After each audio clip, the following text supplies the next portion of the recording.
Hello and welcome. Aquarister here, coming to you with another video, and today we're talking about healer fits again, and more specifically healer fits that have ward specific perks on them. Ward gear will allow you to run dungeons and, more importantly, mutated dungeons while taking less damage, which obviously as a healer it is nice to take as little damage as possible as we are trying to keep everyone else healed up.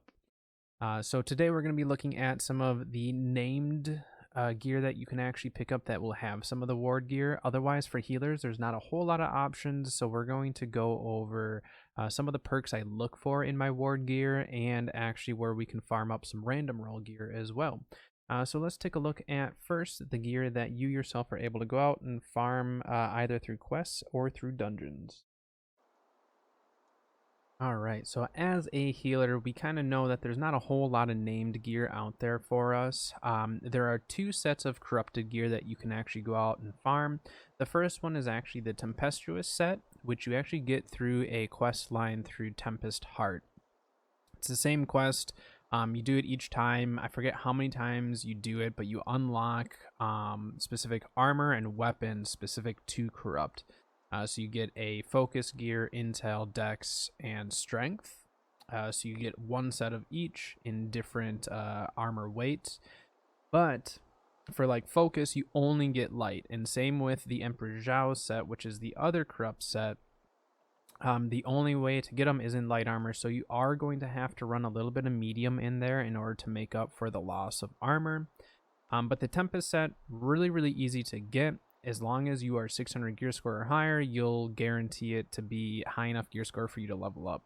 Now, since the Brimstone update, I'm not sure if they have changed that in order to allow people to get it in 590 or higher, even when their expertise is lower. So please let me know if they have updated that, since my account, obviously I already had the gear prior. It didn't update or anything for me, so I'm not sure on that. But in the past, you had to have your gear score at least up to, like the 590-600 range in order to get that gear to drop high enough level for you to upgrade. Now, the Empress Zhou's set, that one actually comes from Mutated Dynasty. So in general, the Empress Zhou, I only wear a couple of pieces extra on it. Main reason, if you're looking at the two headpieces here, obviously they're both focus.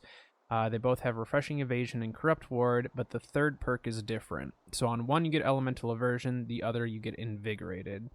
The entire Tempestuous set is going to have the elemental aversion, which typically I'm not going to run 5 stacks of it. And having invigorated is pretty nice, honestly. You get to lose rend, exhaust, weaken, and disease, and I usually have a couple stacks of it, so it is nice to have. But yeah, as far as named ward gear goes for healers specifically, those are really the only two full sets out there that are available to us currently. Now, I do foresee them adding more in the future in terms of ward gear, especially as they keep adding more mutations. They're talking about raids, all that stuff. I think they're going to really start stepping it up on giving ward gear, because they did open up a few of the other builds to allow for more ward gear to be farmed up. So hopefully we see the healer gear following suit.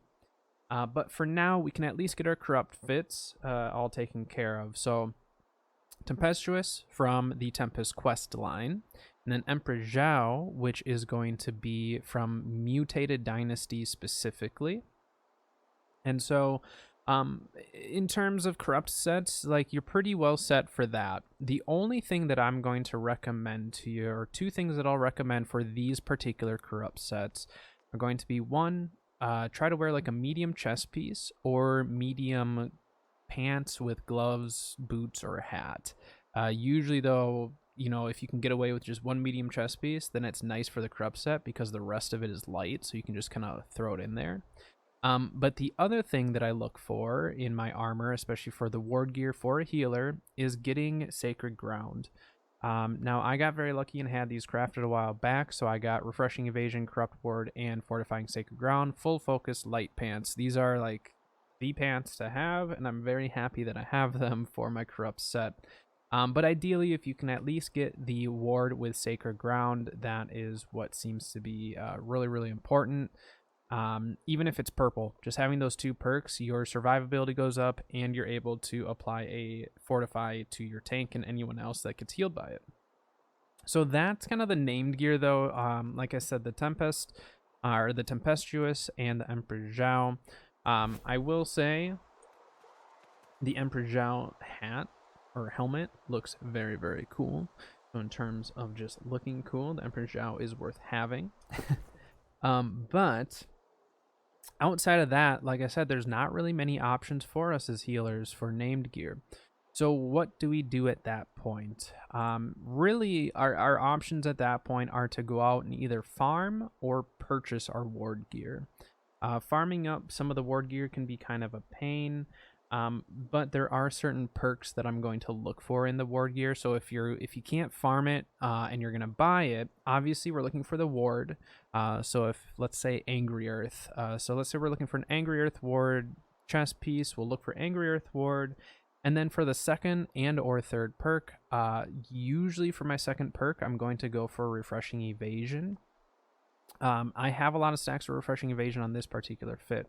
And the reason I like that is because in dungeons, especially as a healer, I find myself always trying to keep those rolls going to keep my healing stacks up.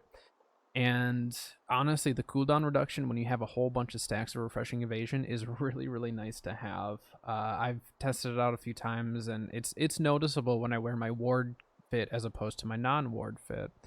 Now, the other thing that I look for is Aversion. Obviously, they run a lot of elemental Aversion for the Tempestuous stuff. But physical Aversion is really, really nice, honestly, because there's a lot of bows in some of these dungeons that will kind of wreck you. And if the tank or the DPS are unable to get to that bow in time and it's just laying into you, it can hurt pretty bad. And places like Eniad, those archers can hit pretty hard in the Mutated as well. So having some physical and elemental Aversion mix might not be a bad idea. And then, like I said, for the other perk that I'm looking for, it's Sacred Ground. As a healer, I'm looking for Sacred Ground. Currently, I'm running the Glowing Life Crystal Staff, so I can run Refreshing Divine Embrace. And I do have a video showing where I get some of the life staffs and other gear that I use, so I'll put that in the description below so you guys can also take a look at some of the other healing gear that I have farmed up. Most of that is going to be named for that video. But those are kind of the perks that I'm looking for. Refreshing Evasion, obviously the ward, and then outside of that, the third perk, I'm not overly picky on it because as long as I have the other 2, I know that I'm set for those 2 perks. So if you can get your physical or elemental Aversion, it's not bad. Definitely beneficial to have both if you can, kind of mixed in there. Even a stack of Freedom, just 1 stack of Freedom wouldn't be all that terrible either. It definitely could help you out. So outside of the corrupt fits, there is one way that you can actually consistently farm up, I should say, lost gear, and that is doing the Siren's Arena. Now, the Siren's Arena is a very, very easy arena. You do need tuning orbs for it, but what our group has been doing is we actually do a Siren's run, so we do an elite run all the way up to it, and oftentimes we're pulling, a couple orbs along the way, plus we craft some of the orbs. And the arenas are really easy and pretty solid loot.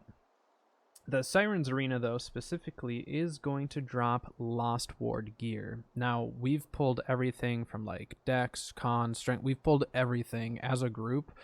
We're pulling all these different things. Now, almost all of it's bind on pickup, so it is a little bit tricky. You can't trade it around. But that's actually how we've been farming up our lost gear. We don't get a ton of golds, but if we can just stack up enough purple gear, have those options, then go shop for some gold gear, it works out really well. But the lost gear, like I said, I would go to Siren's Arena. Siren's Arena is going to be right here. So if you do have this shrine, just head over there with a group of 5. We've even done it with a group of 4. It's really not that bad. But ideally, if you can get a group of 5, because why not bring an extra for the extra loot? Fast travel to that shrine if you have it. If not, do a Siren's run. There's a lot of trains on a lot of servers that are running through these chest runs, and you can just kind of tag along because at the end you'll jump down to the shrine regardless, or most people do, I should say. So if you get that shrine, you can go right on over to the Siren's Arena and run that a few times if you've got some tuning orbs and farm up some lost gear. Really, really easy, good way to farm up lost gear. So then for the barnacles and black powder, you are all set to go. All right, so let's go over some of what we got going on here. So we went over the ward gear, the name gear that you are able to farm. Again, we'll go over it one more time. The Tempestuous set from the Tempest quest line. Really, really easy one to get. You just need to run Tempest, I think it's like 6 times, and then you'll get all the gear. It's not just the healer gear. You'll get your strength, dex, all that stuff. So really good to go through those quest lines for Tempest. And then the other set that you're able to go out and farm that has a corrupt ward on there is going to be the Empress Zhou's. That's going to be from Mutated Dynasty. A little bit harder to acquire, but it is nice to slot in a couple of those pieces because you don't lose the Refreshing Evasion or the Reward.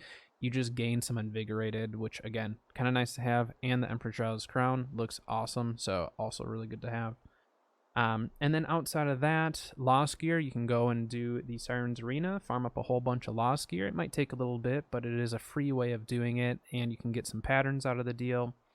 And then outside of that, for the ward gear, like we said, the ward-specific perk, Refreshing Evasion, and for the third perk, you can go with physical or elemental aversions. You can go with some Invigorated.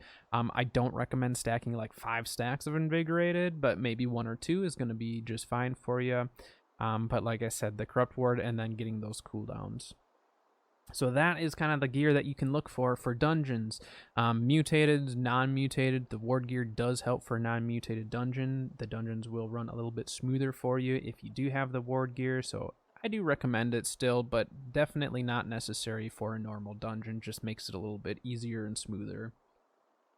Hopefully this video helped you out, though. If you did like the video, please drop a like and subscribe. It does mean a lot to me and helps me out quite a bit for the channel. Yeah, that is going to do it for me in this video. So feel free to stop by a stream. I stream throughout the week. I do appreciate when you guys stop by. I have a lot of fun with you guys talking in chat. And feel free to ask any questions live as well. I'm always there to answer questions whenever needed. But that is going to do it for this one. So until next time, I will see you later.